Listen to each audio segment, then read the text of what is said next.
Hi friends, good evening. Shobha's ಕಿಚನ್ಗೆ welcome. ಇವತ್ತು ನಾನು ಮಾಡ್ತಾ ಇದ್ದೀನಿ 20 ನಿಮಿಷದ ಟೊಮೊಟೊ ರಸಮ್. ಟೊಮೊಟೊ ರಸಮ್ಗೆ ಏನೇನು ಬೇಕು ಅಂತ ನೋಡ್ಕೊಳ್ಳೋಣ. ಟೊಮೊಟೊ ಮತ್ತೆ ಮೆಣಸಿನಕಾಯಿ ಬಂದು ಒಂದು 5 ನಿಮಿಷ ಅದು ನೆನೆಸ್ಕೋಬೇಕಾಗುತ್ತೆ. ನೆನೆಸ್ಕೊಂಡಿದ ತಕ್ಷಣ ಒಲೆ ಮೇಲೆ ಒಂದು 5 ನಿಮಿಷ ಬೇಯಿಸ್ಕೋಬೇಕು. ಯಾಕಂದ್ರೆ ಮೆಣಸಿನಕಾಯಿ ಮತ್ತೆ ಟೊಮೊಟೊ ಸ್ವಲ್ಪ ಬೆಂದಷ್ಟು ಟೇಸ್ಟ್ ಕೊಡುತ್ತೆ.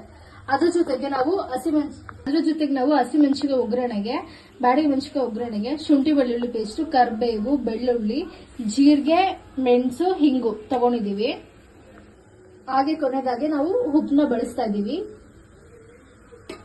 ನೋಡಿ ಫ್ರೆಂಡ್ಸ್, ಈ ತರ 5 ನಿಮಿಷ ಅದು ಕುದಿ ಬರಬೇಕು. ಒಂದು ಸ್ವಲ್ಪ ಬೆಂದಾಗ ರುಬ್ಕೋಬೇಕಾಗುತ್ತೆ.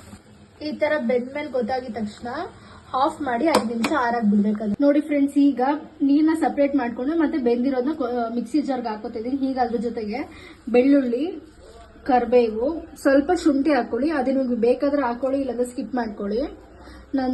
ಆಮೇಲೆ ಸ್ವಲ್ಪ ಮೆಣಸು ಹಾಕೋತಿದೀನಿ. ಅದ್ರ ಜೊತೆಗೆ ಜೀರಿಗೆ ಹಾಕೊಳ್ಳಿ. ಇಷ್ಟು ಸ್ವಲ್ಪ ನೀರ್ನ ತಗೊಂಡು ಇದಕ್ಕೆ ಹಾಕೊಂಡು ಸ್ವಲ್ಪ ನೀರು ತಗೊಂಡು ಇದಕ್ಕೆ ಹಾಕೊಂಡು ಈಗ ನೋಡಿ ಅದೆಲ್ಲ ರುಬ್ಕೊಂಡಿದೀನಿ. ಈ ತರ ನುಣ್ಣಗೆ ರುಬ್ಕೋಬೇಕಾಗುತ್ತೆ. ಇವಾಗ ನಾವು ಬೇಯಿಸಿ ಇಟ್ಕೊಂಡಿದ್ವಲ್ಲ ಆ ನೀರ್ನ ಸ್ಟವ್ ಮೇಲೆ ಇಟ್ಕೋತಾ ಇದೀನಿ. ಅದ್ರ ಜೊತೆಗೆ ನಾವು ರುಬ್ಬಿರೋದನ್ನ ಅದ್ರ ಜೊತೆ ಮಿಕ್ಸ್ ಮಾಡ್ಬೇಕಾಗುತ್ತೆ.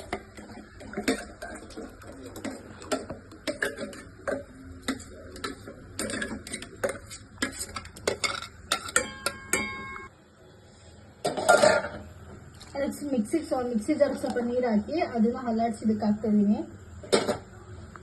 ಈಗ ಒಗ್ಗರಣೆಗೆ ನಾನು ಬಾಣಲಿ ಇಟ್ಕೊಂಡು ಅದ್ರ ಜೊತೆಗೆ ಸ್ವಲ್ಪ ಎಣ್ಣೆ ಹಾಕೋತಾ ಇದೀನಿ. ನಿಮ್ಗೆ ತುಪ್ಪ ಬೇಕಾದ್ರೆ ತುಪ್ಪನೂ ಹಾಕೋದು. ಸ್ವಲ್ಪ ಒಗ್ಗರಣೆಗೆ ಬೆಳ್ಳುಳ್ಳಿ ಜಜ್ಕೋತಾ ಇದೀನಿ. ಮೆಣಸಿನಕಾಯಿನ ಕಟ್ ಮಾಡಿ ಇಟ್ಕೋತೀನಿ. ಆದಿದೆ, ಅದಕ್ಕೆ ಸ್ವಲ್ಪ ಸಾಸಿವೆ ಹಾಕ್ತಾ ಇದೀನಿ. ಅದ್ರ ಜೊತೆಗೆ ಜೀರಿಗೆ,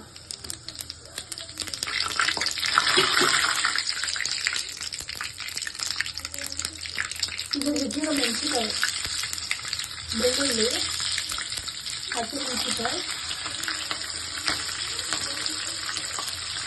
ಬ್ಯಾಡಗಿ ಮೆಣಸಿನಕಾಯಿ, ಕರಿಬೇವು ಇಷ್ಟು ಹಾಕೊಂಡು ಸ್ವಲ್ಪ ಅದನ್ನು ಬಾಡಿಸ್ಕೊಳ್ಳೋಣ. ಈಗ ಎಂಟಿವರೆಗೂ ಸ್ವಲ್ಪ ಹಿಂಗೆ ಹಾಕೋತಾ ಇದ್ದೀನಿ.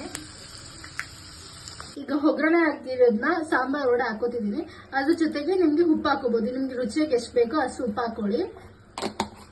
ಉಪ್ಪು ನೋಡಿ ಫ್ರೆಂಡ್ಸ್, ಇಷ್ಟೇ 20 ನಿಮಿಷದಲ್ಲಿ ಟೊಮೊಟೊ ರಸಮ್ ರೆಡಿ ಆಗುತ್ತೆ. ಫ್ಯಾಮಿಲಿ ಮತ್ತೆ ಬ್ಯಾಚುಲರ್ಸ್ಗೆ ಎಮರ್ಜೆನ್ಸಿಗೆ ರಸಮ್ ಮಾಡ್ಕೋಬೇಕಾದ್ರೆ ಈ ತರ ಮಾಡ್ಕೋಬಹುದು. ಕೇವಲ 20 ನಿಮಿಷದಲ್ಲಿ ರೆಡಿ ಆಗುತ್ತೆ.